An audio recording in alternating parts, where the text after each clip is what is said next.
Hey, good morning and happy Monday.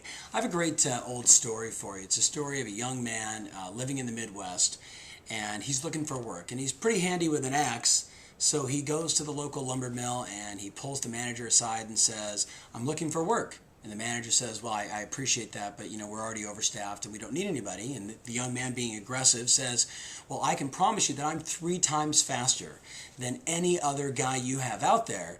And if you would just give me a shot at the end of the week, I can cut 3 times the amount of wood that anyone else, 3 times the number of trees as anyone else you have." Well, the manager, being a pretty smart guy, says, "Well, if at the end of the week you can produce 3 times the amount, then I will pay you. I mean, 3 times the work for the same paycheck sounds like a good plan."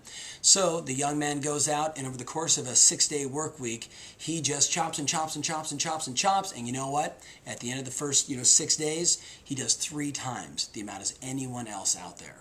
And the manager pulls him aside and says, "Keep up the good work, get a little rest, and we'll see you back on here on Monday." He comes back on Monday after just being exhausted on Sunday, and guess what? He goes at it hard and fast, and he's chopping down trees as quickly as he can and going at it, swinging hard, swinging hard. And at the end of the week, the manager pulls him aside and says, "Son, you only did 2 times the amount of work this week, and I got to let you know, our deal was, I'm going to pay you, but our deal was you got to be 3 times as fast as anybody else. So, get some rest, and we'll see you on Monday." The kid comes back, and he's kind of physically exhausted, but he's got the strength, so he goes at it again, and chop and chop and chop and chop and chop. And at the end of that week, the manager pulled him aside and says, "Here's your final few dollars. I got to let you go." And the guy says, "Sir, you can't let me go. I promise I'm swinging the axe as hard as I can." And, the manager says, "Well, I want you to think about it. Something happened to you in the last 3 weeks. What was it?"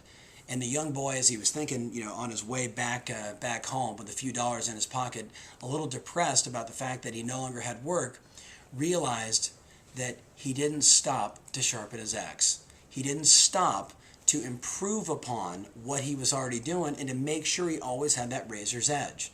Now, I love that story because as we sit here, just 5 months away from 2010, the next great decade ahead, my question to you is, how sharp is your axe?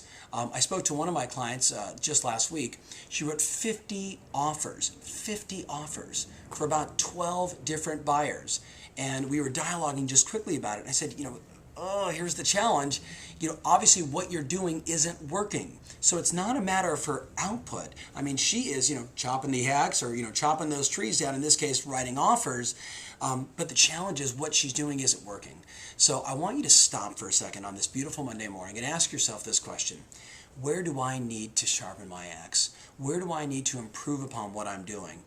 If I'm doing something over and over and over and over and over and over and I'm seeing the results drop or dwindle or simply not be there, the question is, what will you do differently? Do you need to improve your skills? Do you need to improve your marketing? Do you need to improve your time management? Do you need to improve your ability to engage customers, to convert customers? At the end of the day, we all have the same 24 hours. Skills, my friend, are the great degree of separation. So the question for you is, what do you need to improve? How do you need to sharpen your axe? Let's get working on that today. I look forward to talking to you on Wednesday. Remember, until then, your strategy matters and your passion rules. Take care.